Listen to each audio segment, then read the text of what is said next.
Okay, let's take a look at number 45. A force of 5 newtons acts on a 15 kilogram body initially at rest.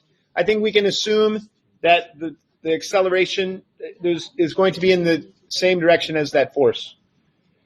Compute the work done by the force in the first, the second, and the third seconds, and the instantaneous power due to the force at the end of the third second. So what I did was I set up a little table here. First, I wrote down the things I know. The force is 5 newtons. The mass of the object is 15 kilograms. Therefore, the acceleration using Newton's second law is the force divided by the mass. So I know this block is accelerating at 1/3 meter per second squared.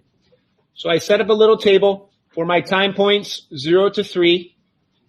And if the acceleration is the change in velocity, each second that goes by, my velocity increases by 1/3. So you can see here 0 to 1/3 to 2/3 to 1 meter per second.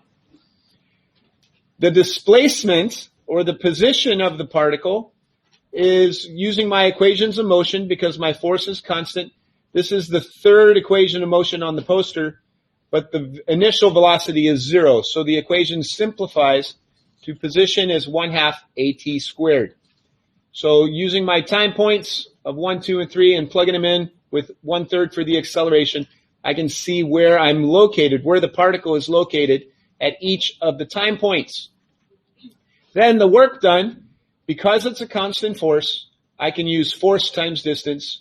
So force is 5 newtons, and the distance is my final position minus my initial position. So if I started here and ended here, that's a displacement of 1/6 minus 0. In the next example, my displacement is my final position of 4/6 minus my initial position of 1/6. So that's, in all these cases, this is force times displacement within that 1 second interval. Okay? And I come up with my work in joules, answering parts A, B, and C. Then in part D, it asks, what is the instantaneous power at the end of the third second? I know that the instantaneous power, if I can get an expression for work in terms of time, it is, I take the derivative of work as a function of time.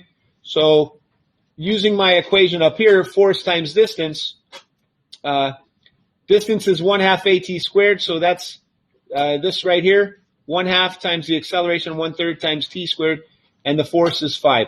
So that simplifies to 5/6 squared.